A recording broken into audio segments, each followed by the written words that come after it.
Everyone, welcome back. How is you all? I hope you are doing great. So आज की video में हम GNM first year के behaviour science के important question के बारे में डिस्कस करेंगे। तो इसमें दो सब्जेक्ट हमारे रहते हैं बिहेवियर साइंस में, साइकोलॉजी एंड सोशियोलॉजी। सो सबसे पहले हम साइकोलॉजी के इंपॉर्टेंट क्वेश्चंस के बारे में डिस्कस करेंगे। ये जो क्वेश्चंस हैं बहुत इंपॉर्टेंट है और एग्ज़ाम में पहले भी बहुत बार पूछे गए हैं। तो आई होप आपके लिए वीडियो हेल्पफुल रहेगी। So let's get started with the today's topic. सबसे पहले हम बात करेंगे important questions of psychology. Here is first one, define psychology, explain the scope of psychology. देखिए ये जो क्वेश्चन है बहुत इंपॉर्टेंट है और मोस्टली एग्जाम में पूछा जाता है। और ये जो क्वेश्चन है 15 मार्क्स का भी आ सकता है और 10 मार्क्स में भी इसको पूछा जा सकता है, या इस क्वेश्चन को ऐसे भी घुमा के पूछा जा सकता है, define psychology and what explain the methods of psychology, या what are the methods of psychology. तो कंफ्यूज नहीं होना है। तो इस क्वेश्चन को आप 15 मार्क्स के अकॉर्डिंग या 10 मार्क्स जैसे भी एग्जामिनर ने पूछा हो उसके अकॉर्डिंग आप इसको एक्सप्लेन कर सकते हैं। नेक्स्ट आता है हमारा डिफाइन पर्सनैलिटी। ये भी बहुत इंपॉर्टेंट क्वेश्चन है। तो इसकी डेफिनेशन भी पूछी जा सकती है 2 मार्क्स में, या इसको पूरा क्वेश्चन भी पूछा जा सकता है। Define personality and explain characteristics of personality, इतना भी क्वेश्चन आ सकता है 8 मार्क्स में, या फिर 15 मार्क्स में इसको और एक्सप्लेन किया जा सकता है आगे, like discuss the types of personality. देखिए या तो ये पूरा क्वेश्चन आ सकता है define personality, explain characteristics of personality, या what discuss the types of personality. इस तरह से भी क्वेश्चन आ सकते हैं, या फिर इस तरह से भी क्वेश्चन आ सकता है what are the characteristics of personality. तो डिपेंड करता है एग्जामिनर के ऊपर, बट जो ये पर्सनैलिटी से रिलेटेड क्वेश्चन है इस तरह से पूछा जा सकता है। तो आप इस तरह से इसको रेडी कर लीजिएगा। नेक्स्ट आता है define learning, describe the types and law of learning. ये भी बहुत इंपॉर्टेंट क्वेश्चन है। नेक्स्ट आता है explain the attention, describe the types of the attention. ये भी हमारा 10 to 15 मार्क्स का क्वेश्चन बनता है। तो आप उस हिसाब से इसको स्टडी कीजिएगा सो दैट आपको एग्जाम में प्रॉब्लम ना हो, क्योंकि यहाँ पे पूछा है explain the attention, define the attention नहीं है, explain the attention and describe the types of the attention. तो ये 15 मार्क्स का क्वेश्चन यहाँ पे बनता है। नेक्स्ट आता है डिफाइन इंटेलिजेंस, इंटेलिजेंस को डिफाइन करना है and explain the various methods of measurement of intelligence. ठीक है, तो ये भी हमारा 15 मार्क्स का क्वेश्चन बनता है यहाँ पे। नेक्स्ट आता है एक्सप्लेन द डिफेंस मैकेनिज्म। देखिए बहुत इंपॉर्टेंट क्वेश्चन है, इसको 15 मार्क्स में भी पूछा जाता है, like explain the defence mechanism, या फिर इसको ऐसे भी पूछा जाता है define defence mechanism and what are the types of defence mechanism. तो आप उसी हिसाब से इसको स्टडी कीजिएगा। कई बार इसकी टाइप्स को भी पूछा जाता है इंडिविजुअली, तो आप इसको पूरा रेडी कीजिएगा, पूरा जितना भी डिफेंस मैकेनिज्म है इसकी टाइप्स है उसको उसी हिसाब से रेडी कीजिएगा, सो दैट क्वेश्चन कैसे भी पूछा जाए आप उसको एक्सप्लेन अच्छे से कर सकें। नेक्स्ट आता है define memory, explain the types of memory. तो ये भी इंपॉर्टेंट क्वेश्चन है, 15 मार्क्स का क्वेश्चन ये आ जाता है, या इसको इंडिविजुअली भी पूछा जाता है कई बार, what are the types of memory. Okay, so next question की बात करते हैं, discuss the id, ego, superego. ये भी इंपॉर्टेंट क्वेश्चन है, बहुत बार एग्जाम में पूछा जाता है। 8 मार्क्स में इस क्वेश्चन को पूछा जाता है, कई बार 5 मार्क्स में भी आ जाता है। तो मार्क्स के अकॉर्डिंग आपने क्वेश्चंस को एक्सप्लेन करना है, उनका आंसर देना है।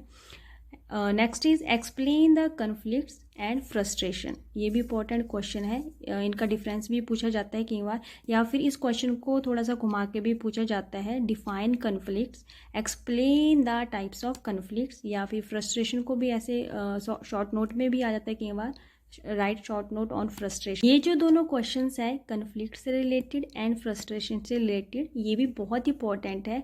तो आप इनको इंडिविजुअली रेडी करना सो दैट आपको एग्जाम में प्रॉब्लम ना हो। ठीक है, क्योंकि कई बार कन्फ्लिक्ट्स को भी 8 मार्क्स में पूछा जा सकता है एंड फ्रस्ट्रेशन को भी। So last question is define conflicts and explain the types of conflicts. ये भी बहुत इंपॉर्टेंट क्वेश्चन है, बहुत बार एग्जाम में पूछा जाता है। तो इसको इंडिविजुअली भी पूछा जाता है कई बार, what are the types of conflict. और अगर इसको पूरा पूछा जाए define conflicts and what are the types of conflicts, या फिर explain the types of conflict, तो ये 15 मार्क्स का क्वेश्चन बनता है कि वह 10 मार्क्स में भी आता है। तो आप इसी हिसाब से इसको रेडी कर सकते हैं। तो ये थे हमारे कुछ important question related to psychology. अब बात करते हैं सोशियोलॉजी की। Okay, so now come to the sociology.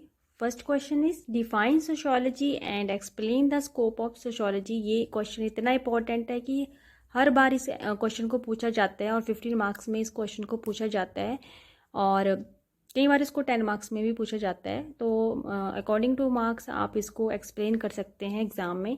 Next question हमारा बनता है define family, explain characteristics of family. तो अगर इतना क्वेश्चन आता है तो हमारा बनता है 8 मार्क्स का। या फिर सिंपल क्वेश्चन भी आ जाता है कई बार, what are the characteristics of family. और इसका एक और क्वेश्चन बनता है discuss the types of family, या फिर what are the types of family. तो इस क्वेश्चन को किसी भी तरह से घुमा के पूछा जा सकता है, बट जो क्वेश्चन बनेंगे वो यही बनेंगे जो मैंने यहाँ पे लिखे हैं। तो आप इनको अच्छे से तैयार कर लीजिएगा एग्जाम के लिए। ओके, सो नेक्स्ट क्वेश्चन की बात करते हैं। डिफाइन मैरिज, 2 मार्क्स की डेफिनेशन पूछी जा सकती है, कई बार 3 मार्क्स में भी पूछी जाती है। And describe the types of marriage, या what are the types of marriage, कैसे भी इस क्वेश्चन को पूछा जा सकता है। 15 मार्क्स का हमारा क्वेश्चन बनता है। कई बार इंडिविजुअली भी इसकी टाइप्स को पूछा जाता है, उनको एक्सप्लेन करने के लिए पूछा जाता है, तो उस हिसाब से इस क्वेश्चन को आप रेडी कर लेना। Next is explain the characteristics of culture. कई बार इसको शॉर्ट नोट में भी पूछा जाता है और कई बार इसको 8 मार्क्स में भी पूछ लिया जाता है। नेक्स्ट बात करते हैं define society, explain the social groups and types of social groups. तो ये पूरा क्वेश्चन है, इसमें से इसको कैसे भी तोड़ के पूछा जा सकता है, डिपेंड अपॉन एग्जामिनर। तो जैसे भी इस क्वेश्चन को पूछा जाए आप उसको उसी हिसाब से रेडी कीजिएगा।